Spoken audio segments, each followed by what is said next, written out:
¿Cuál es un secreto que tus padres nunca podrán conocer? A veces, mi madre se dedicaba a la prostitución cuando no teníamos suficiente dinero. Mis padres se divorciaron cuando yo tenía 3 años y volvieron a casarse cuando cumplí 10. Tras el divorcio, mi padre fue enviado al extranjero durante 3 años y nosotros nos trasladamos de nuevo a la ciudad natal de mi madre. Esto ocurrió a principios de los años 70 y vivíamos en apartamentos de la sección 8. El padre de mi hermano mayor, fruto de su matrimonio anterior, no pagaba ninguna pensión alimenticia. Mi padre hacía lo que podía, pero antes de la presidencia de Reagan, un sargento de la Fuerza Aérea no ganaba lo suficiente para mantener a los 3 viviendo separados. Incluso cuando estaban juntos, mi padre debía trabajar en un empleo a medio tiempo solo para llegar a fin de mes. Así, mientras permanecían divorciados, contábamos con muy pocos recursos y, a veces, durante la última semana del mes, las alacenas quedaban vacías a menos que mi madre pudiera coser algo para una amiga. También solía salir un viernes por la noche, dejándonos con mi tía, y luego íbamos al supermercado al día siguiente, a pesar de que nos habían dicho 2 días antes que no teníamos dinero suficiente para ir de compras. Yo era demasiado joven para comprender lo que realmente sucedía en aquel entonces, pero cuando alcancé mis 20s, finalmente uní las piezas del rompecabezas y comprendí que ella se dedicaba a la prostitución ocasionalmente para poder llegar a fin de mes. Sé que mi padre no estaba al tanto de esto, y nunca dejé que mi madre supiera que yo sabía lo que había tenido que hacer por nosotros. Durante mi último año de secundaria, mis padres decidieron salir de la ciudad un fin de semana, sin confiar en que pudiera quedarme solo en casa. Por ello, me quedé con mi tía y mi tío en un pueblo cercano. Esa mañana, mi amigo me llevó a la escuela y me contaba sobre una chica con la que intentaba intimar. Le mencioné que mis padres estarían ausentes y que le dejaría mi llave de repuesto. Podría invitar a un par de personas, pero le hice prometer que no serían más de 10 personas y que nadie saldría del sótano. Avancemos hacia más tarde esa noche, mientras paseaba al perro de mis tíos. Alguien me envió un mensaje preguntando si podían venir, a lo que respondí que no estaba en casa y que hablara con mi amigo. Un par de minutos después, un mensaje similar de otra persona. Poco después, alguien de otra escuela preguntó si podía asistir a mi fiesta. En ese momento, me di cuenta de que debía llamar a mi amigo para ver qué estaba ocurriendo. Resultó que el pequeño encuentro se había transformado en una gran fiesta. Aparentemente, uno de los chicos que invitó terminó convocando a todo el equipo de fútbol, y así la situación se descontroló con acento agudo. Fue el tema de conversación en la escuela durante un tiempo. Los vecinos golpearon las puertas, y los policías pasaron. Según lo que escuché, fue la mejor fiesta del año. La mayoría de los asistentes ni siquiera sabía que yo no estaba presente. Al día siguiente, mi amigo y otro compañero regresaron para limpiar y escucharon ruidos en el piso de arriba. Era una amiga de mi madre que venía a alimentar al gato. Se escondieron en un armario por un momento hasta que todo estuvo tranquilo. A pesar de todo, hasta el día de hoy mis padres no tienen idea de que nada de esto sucedió. Estuve muy inquieto al respecto durante meses después de aquel incidente. Lo que siempre he encontrado más divertido e irónico es que, si me hubieran dejado solo en casa ese fin de semana, nada de esto habría ocurrido. Ahora tenemos 26 años. Él sigue siendo mi mejor amigo. Si no recuerdo mal, al final sí logró intimar con esa chica esa noche. El gato estaba a salvo, ahora vive conmigo.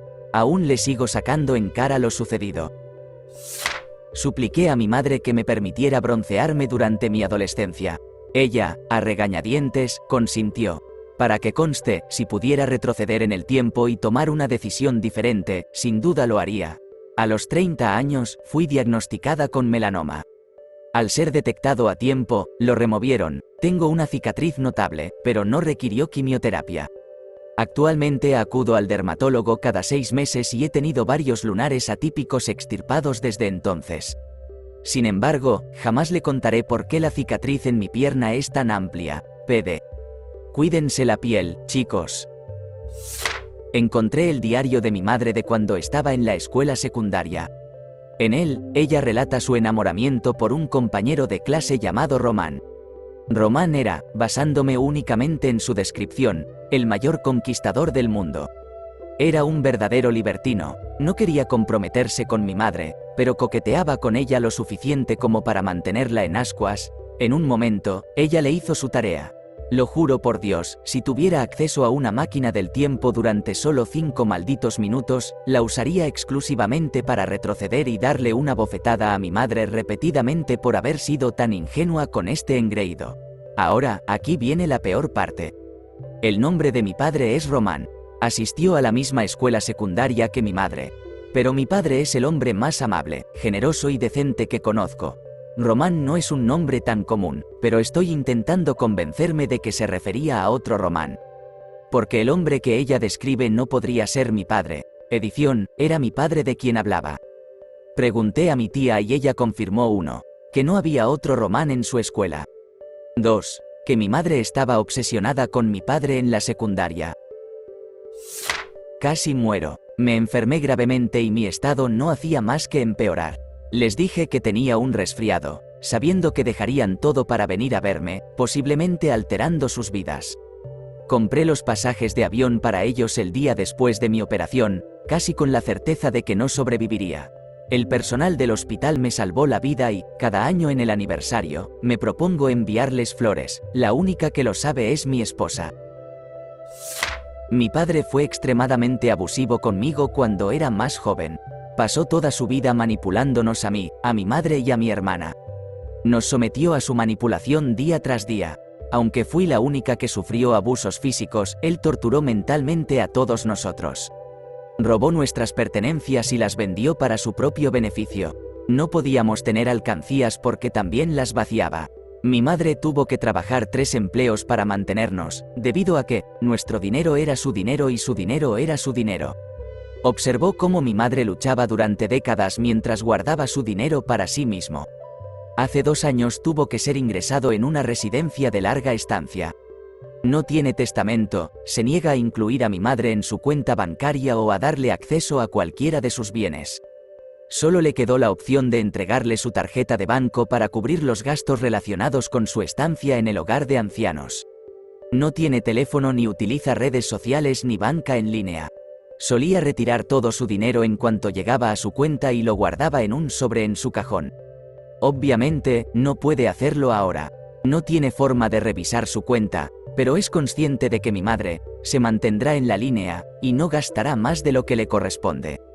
El año pasado, con motivo del cumpleaños de mi madre, tomé su tarjeta de banco sin que ella lo supiera, retiré $2.500 y pagué de forma anónima el saldo restante de uno de sus préstamos, colmándola de sorpresas en su día especial. También intercepté el estado de cuenta y lo destruí porque toda su correspondencia continúa llegando a su nombre. Ella piensa que mi hermana y yo hemos ahorrado dinero para hacer su cumpleaños memorable.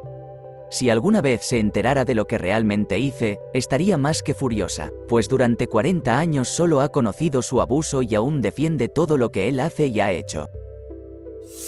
La magnitud total de mis actividades delictivas desde aproximadamente los 16 hasta los 28 años. Nunca fui atrapada y nunca realmente lastimé a nadie, pero fui una joven problemática que luchaba tanto con problemas económicos como de salud mental, por lo que reaccionaba de manera impulsiva. No fue culpa de mi madre en absoluto, y la mataría saber todo. Ella sabe que no fui un modelo de conducta desde mis años adolescentes.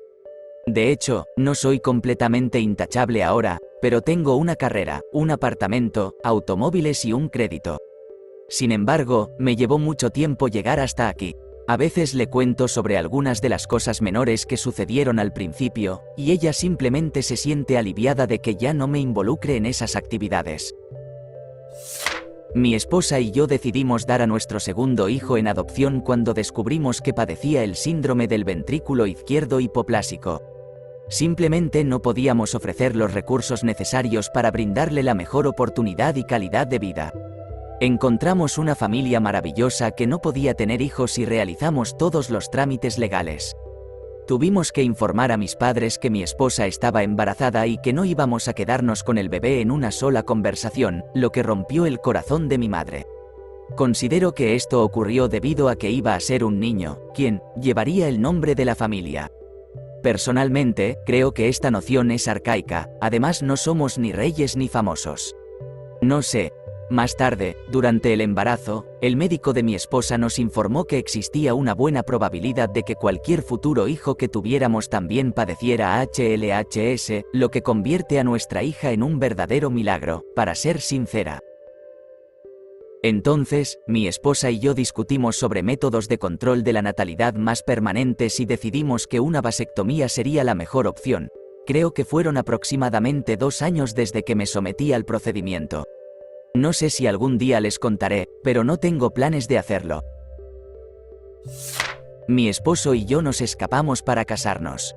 Mis padres realmente desean que tengamos una boda y querrían estar presentes. Sin embargo, debíamos tramitar su tarjeta verde. Está siendo completamente estafado por la empresa que posee su visa porque saben que no puede renunciar sin arriesgarse a perderla. No podíamos permitirnos llevar a cabo tanto la boda como la tarjeta verde, así que optamos por la tarjeta verde. La cuestión es, aún anhelo tener una boda en algún momento. Sé que si les revelo a mis padres que ya estamos casados, se sentirían heridos por haberlo hecho sin su presencia. Cuando finalmente logremos celebrar una auténtica boda, no actuarían como si fuera el acontecimiento verdadero. Que mi futuro exmarido me agrediera. Ellos viven a medio mundo de distancia. Hace aproximadamente 9 meses, mi ahora futuro exmarido, en aquel entonces, mi esposo, me acorraló en una esquina de nuestra, ahora cocina, lanzándome un cúmulo de vitriólica ira a la cara. Sus manos se lanzaron hacia mi rostro y mi cuello. Esta no fue la primera vez que mostró agresividad.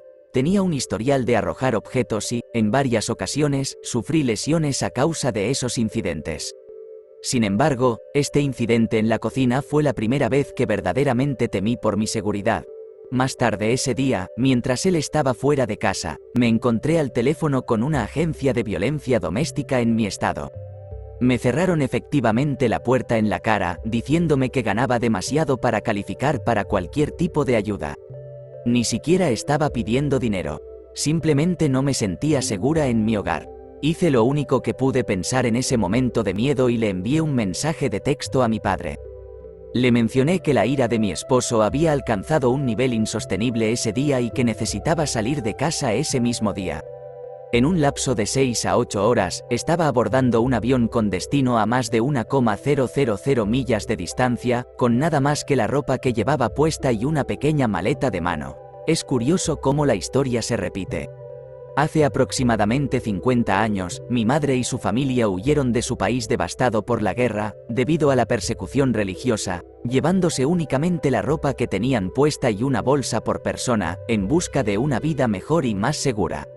Nunca en 1000 años imaginé que me encontraría siguiendo sus pasos, literalmente.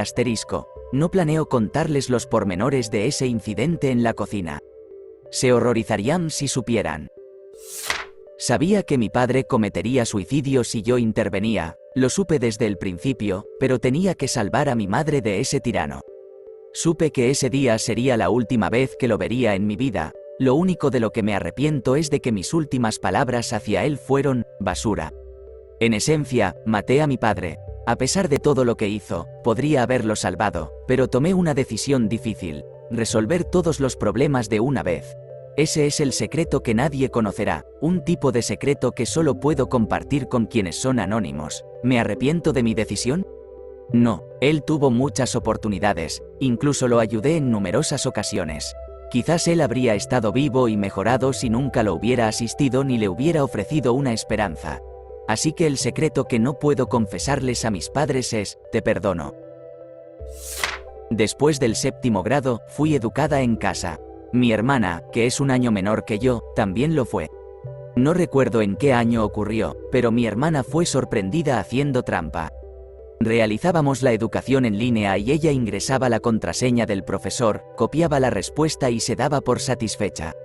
El problema es que se permitió obtener calificaciones perfectas y sus respuestas escritas eran idénticas a las del docente. Mi hermana sufrió una crisis cuando la atraparon, y mis padres estaban furiosos.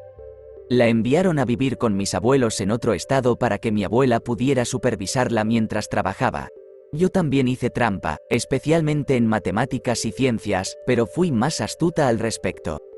Me otorgué A's, B's, C's y alguna que otra D, cambiando la redacción de mis respuestas para que no parecieran sospechosas. Finalmente, logré graduarme, mientras que mi hermana tuvo que asistir a clases nocturnas en la universidad local para obtener su GED.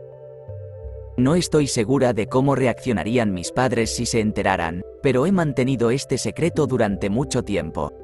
No merecía mi diploma de secundaria. En la escuela secundaria, les comenté que detestaba el baile tras solo 3 clases, cuando en realidad me apasionaba, pero sabía que no podíamos permitirnos su costo. Ellos intentaban conseguir turnos adicionales en la fábrica para lograrlo, y me partía el corazón verles sacrificar su salud por un pasatiempo tan insignificante. No era culpa suya. Finalmente, pasé mucho tiempo al aire libre jugando y, de manera independiente, solicité ayuda financiera para unirme a un deporte en la secundaria. Cuando tenía 16 años, ideé un elaborado plan para evitar que me castigaran indefinidamente. Mis padres eran muy estrictos, así que ocultaba la mayoría de las cosas, pero este asunto era de suma importancia, ya que podría meterme en serios problemas y, además, estaba a punto de embarcarme en un viaje escolar a Nueva York unas semanas después, y sabía que me lo quitarían. La historia es extensa, pero incluía la interceptación de mensajes de Facebook, hacerse pasar por mi madre en el teléfono cuando la madre de mi amiga llamaba para chivarse, y un sinfín de mentiras. Quizás se lo cuente eventualmente, pero resulta cada vez más divertido a medida que pasa el tiempo. Ah, y también me hice un tatuaje en el trasero cuando cumplí 18 años. El año pasado, mi esposa y yo tomamos la decisión de interrumpir el embarazo. Además, debo añadir que soy consciente de que mi esposa me guarda un resentimiento oculto por haber propuesto dicha decisión. Sé que ella lo siente y hace esfuerzos por ocultarlo, lo cual, aunque esperable, resulta desgarrador para mí. Comprendo que fue una elección pragmática, ya que en este momento de nuestras vidas no podíamos permitirnos cuidar de un hijo, pero eso no significa que no lo cuestione en ocasiones. Siento en secreto una profunda tristeza al darme cuenta de que la estoy perdiendo poco a poco. Cuando cursaba el 11º grado, decidí faltar a la escuela, les dije a mis padres que había una excursión y me fui a pasar el tiempo con un chico que me gustaba. Resulta que mi madre era amiga de la secretaria, así que, cuando recibió la notificación de mi ausencia, la llamó. Descubrí que la excursión había sido cancelada. Sabía que ella reaccionaría de manera exagerada si le contaba que me había ausentado para ir a casa de un chico, aunque lo único que hicimos fue abrazarnos, jugar a videojuegos y disfrutar de unos rollos de pizza. Así que les dije que creía que había una excursión y que llegué tarde a la escuela. La excursión debía ser a una universidad al otro lado de la calle, así que les comenté que fui a buscar a mis compañeros, recorrí todo el campus, no los encontré y, para entonces, ya era demasiado tarde para ir a la escuela. De todas formas, el chico con el que pasé el tiempo ahora es mi novio desde hace aproximadamente 4 años. Y me niego a contarles a mis padres nada al respecto. He aprendido que, aunque considere que un tema es adecuado para discutir, eso no significa que no lo critiquen si se lo cuento, incluso si ocurrió hace 4 años. Mi abuela trabajaba con víctimas de accidentes de motocicleta y presenció el profundo trauma que atravesaron. Mi madre nunca me prohibió montar en motocicleta, pero sí me enseñó a hacerlo y a vestirme adecuadamente. Un día volví a casa con las rodillas destrozadas y un pie fracturado. Le dije que me había caído de mi patineta. Nunca le contaré que iba en la parte de atrás de la motocicleta de un chico cuando sufrió un accidente, vistiendo leggings de Lululemon y Converse. No me habría fracturado el pie ni raspado las rodillas si hubiera llevado vaqueros y botas. Huyendo por un fin de semana, no tenía intención de regresar, pero recordé que mi abuela de 87 años iba a ser dejada en casa la próxima semana para una estancia de 2 semanas. Amaba a esa mujer, era un alma siempre gentil. Me inquietaba la idea de que nadie se ocupara de ella, ya que todos estaban tan ocupados gestionando sus negocios. Un claro ejemplo es que ni siquiera se dieron cuenta de que me había ido. Así que volví y asumí la responsabilidad de su cuidado. La alimenté y la aseé con acento agudo. Me contó historias sobre la Segunda Guerra Mundial, sobre su aldea natal, y me expresó su amor. Tenía 13 años en ese entonces. No me arrepiento de ello. Vivió hasta los 94. Hoy es su cumpleaños. Habría cumplido 102 años. Cuando estaba en la escuela de enfermería, estaba convencida de que había fracasado en mi examen final de psicología. Me sentía profundamente desalentada, ya que reprobar significaba tener que repetir la materia.